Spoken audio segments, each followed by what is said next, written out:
ప్రేక్షకులందరికీ నమస్సుమాంజలి. మనం ఇప్పుడు మార్చి నెల హ్మ్, వార వార మాస ఫలాలు చెప్పుకుంటున్నాము. మార్చి నెలలో ముఖ్యంగా 3వ తారీఖున సంపూర్ణ చంద్రగ్రహణం ఉంది. ఈ చంద్రగ్రహణం మధ్యాహ్నం 3/3/2026 మధ్యాహ్నం 3:21 పడుతుంది. మళ్ళీ అది విడుపు ఎప్పుడు అంటే 6:49 అది విడుస్తుంది. ఇది పుబ్బా నక్షత్రంలో జా ప గ్రహణం పడుతుంది కనుక సింహరాశి వారు పుబ్బా నక్షత్ర జాతకులు ఈ గ్రహణాన్ని చూడకూడదు. వాళ్ళు తగిన జాగ్రత్తలు తీసుకోవాలి. వీళ్ళు తర్వాత గ్రహణం తర్వాత స్నానం చేసి దీపం వెలిగించుకోవాలి. ఇంకా వీళ్ళు మరుసటి ఒక బ్రాహ్మణుడికి బంగారం, వెండి, బియ్యం, వస్త్రాలు ఇట్లాంటివి దానం చేయాలి. ఈ నక్షత్రానికి వాళ్ళకప్పుడు నక్షత్ర దోషం తగ్గుతుందన్నమాట. గ్రహణ దోషం తగ్గుతుంది. ఇక ఈ నెలలో ముఖ్యంగా 19వ తారీఖున ఉగాది పండుగ వచ్చింది. 19వ తారీఖు ఉదయం 6:51 వరకు కూడా అమావాస్య ఉంది. 6:51 తర్వాత శ్రీ పరాభవ నామ సంవత్సర చైత్ర శుద్ధ పాడ్యమి మొదలవుతుంది. అందువల్ల 19వ తారీఖు గురువారం నాడు ఉగాది మనకి నూతన సంవత్సరం స్టార్ట్ అవుతుంది అన్నమాట. అందుకని అందరూ కూడా ఉగాది రోజున తగినంతగా దేవాలయాలు దర్శించడము, పూజ చేసుకోవడము, బాబా పూజ చేయడము ఇట్లాంటివన్నీ చేసుకోవాలి. ఈ గ్రహణానికి మీరు గ్రహణానికి ముందు అంటే 3 గంటలకు పడుతుంది కనుక మధ్యాహ్నం తొందరగా గ్రహణానికి ముందే మనకి తిన్నది అరిగిపోవాలి కనుక తొందరగా భోజనం చేయడము. తర్వాత గ్రహణం ఒకవేళ ఏదైనా మంత్రజపం చేసుకోవాలనుకున్న వాళ్ళు పట్టు స్నానం, విడుపు స్నానం అని చేస్తారు. అంటే 3:21 స్నానం చేసి కూర్చుని మంత్రాలు వాళ్ళకి వచ్చిన మంత్రం ఏదైనా ఉంటే అవన్నీ చదువుకోవడము, మళ్ళీ గ్రహణం అయిపోయినాక స్నానం చేయడము చేస్తే ఈ గ్రహణ సమయంలో మనం చేసే ఆరాధన చాలా బలీయమైంది. చాలా ఉత్తప్పుడు చేసిన దానికంటే ఇలాంటప్పుడు చేసింది 1000 రెట్లు ఫలం మనకి వస్తుందన్నమాట. ఏ మంత్ర జపమైనా బాగా సిద్ధిస్తుంది.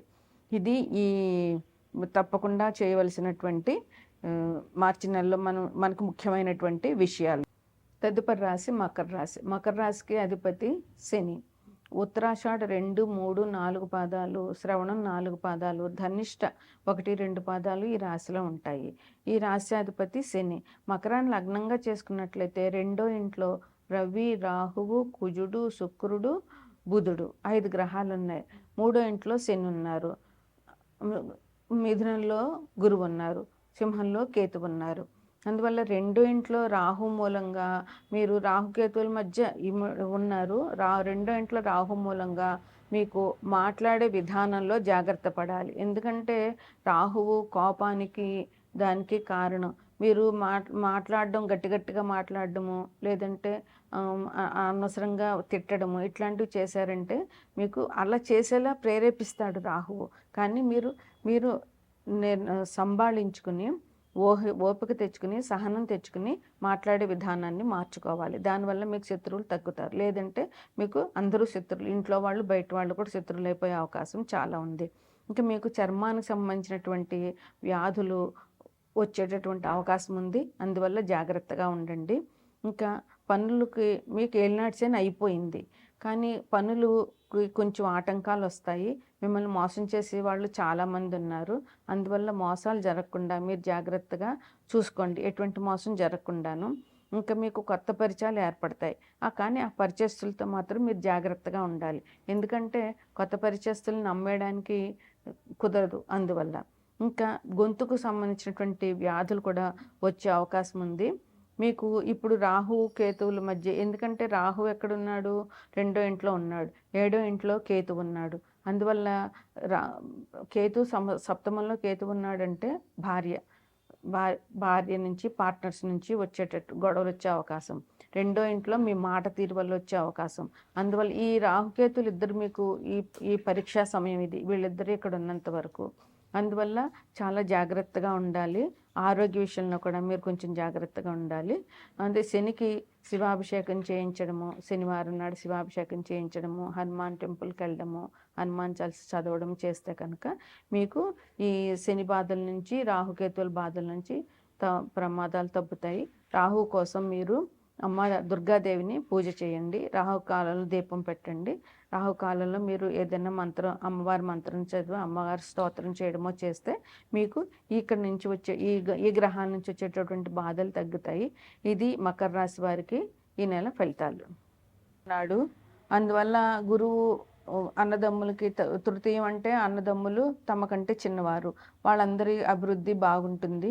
మీకు మీ తమ్ముళ్ళు మీ చెల్లెళ్ళు బాగా ఉండడం వల్ల మీకు కూడా చాలా సంతోషంగా ఉంటుంది. మీరు శుభకార్యాలు చేస్తారు. ఈ మాసంలో మీరు ధనం ఖర్చు అవుతుంది, ధన వ్యయం అవుతుంది. కాకపోతే ఆ వ్యయం ఎందుకు అని అవుతుంది అని అంటే మీరు శుభకార్యాలు చేయడం వల్ల ఈ ధనం అనేటటువంటిది వ్యయం అవుతుంది అనమాట. మీరు అందరికీ ఎవరు మీ సహాయం కోరి వస్తారో వాళ్ళందరికీ కూడా మీరు చాలా అండగా ఉంటారు. చాలా మిమ్మల్ని తలుచుకుని చాలామంది సంతోషిస్తూ ఉంటారు. మీరు వాళ్ళకి అండగా ఉండడం మూలంగా వాళ్ళకి సంతోషంగా ఉంటుంది. మీకు కూడా ఒకరికి సహాయపడ్డాను అనేటటువంటి తృప్తి ఉంటుంది. ఈ రాశి వారికి అలా ఒకరికి సహాయం చేసే గుణం బాగా ఉంటుందన్నమాట. ఇంక మీరు ఈ నెల అంతా కూడా చాలా సుఖసౌఖ్యాలతో ఉంటారు. శుభకార్యాలు చేస్తారు. అందరినీ ఆదరిస్తారు. అందరితో చాలా సరదాగా ఉంటారు. ధనం వ్యయం అవుతుందని చెప్పాను కదా! ఇంకా మీకు ఉన్నటువంటి సమస్యలు ఏమైనా ఉంటే ఆ సమస్యలన్నిటికీ కూడా పరిష్కారం దొరుకుతుంది. ఏ సమస్య అయినా సరే మీకు ఈ నెలలో పరిష్కారం జరుగుతుందనమాట. విద్యార్థులకైతే కొంచెం పరీక్షా సమయం. ఎలాగైనా ఈ ఫిబ్రవరి, మార్చి అనంటే ఫిబ్రవరి, మార్చి, ఏప్రిల్ విద్యార్థులందరికీ కూడా కొంచెం కష్టకాలమే. కష్టపడాల్సిన అవసరం చాలా ఉంటుంది.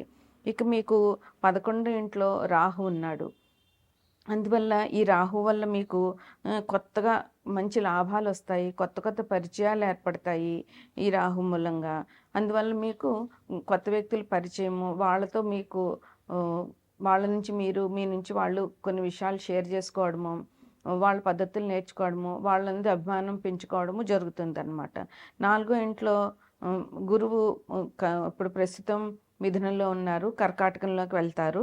అప్పుడు గురువు వల్ల మీకు కుటుంబంలో సౌఖ్యం ఉంటుంది. ఆస్తిపాస్తులు పెరుగుతాయి.